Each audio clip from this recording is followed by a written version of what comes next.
Hello guys, welcome to my channel. আবার এসে পড়লাম তোমাদের সাথে আমার একটি নতুন ব্লগ নিয়ে। আজকের ব্লগটা খুবই ইন্টারেস্টিং ব্লগ, দেখতে থাকো, সাথে থাকো তোমরা সবাই। বন্ধুরা, আমি গিয়েছিলাম দেওঘর বাবা বৈদ্যনাথ ধাম মন্দিরে। তো ভাবলাম তোমাদের সাথে শেয়ার করি। তোমরা সবাই জানো আমি কিছুদিন আগে দেওঘর গিয়েছিলাম। তো দেওঘর যাওয়ার পর সবার মুখে শুনতে পারলাম এখানে নাকি অনেক জাগ্রত একটা মন্দির আছে, তার নাম হলো বাবা বৈদ্যনাথ ধাম।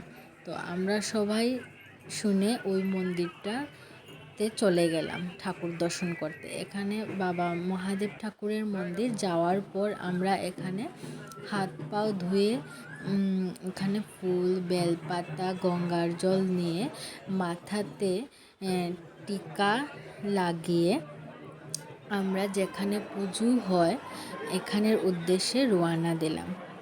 এখানে ঢোকার পরে দেখছি বাবারে বাবা, কি বলবো, এত মানুষ, লাইনের পর লাইন। যাই হোক, কি আর করবো, ঠাকুর দর্শন করতে গেলে তো লাইন ধরে যেতেই হবে।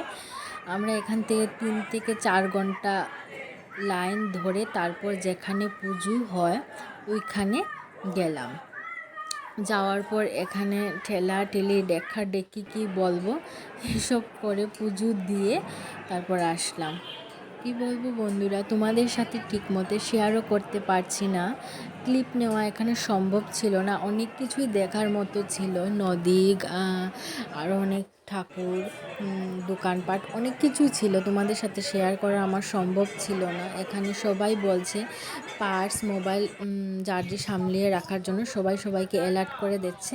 তারপর দেখতে পাচ্ছ তোমরা, আমি এখানে পুজো দিয়ে এখানে আসলাম, বাড়ির জন্য কিছু প্রসাদ নিলাম। প্রসাদ নিয়ে আবার আমরা যেখানে ছিলাম ওইখানে যাওয়ার উদ্দেশ্যে রওনা দিলাম। ঠিক আছে বন্ধুরা, আমার ব্লগ আজকে অতটুকু। তোমরা ভালো লাগলে প্লিজ লাইক কমেন্ট করবে।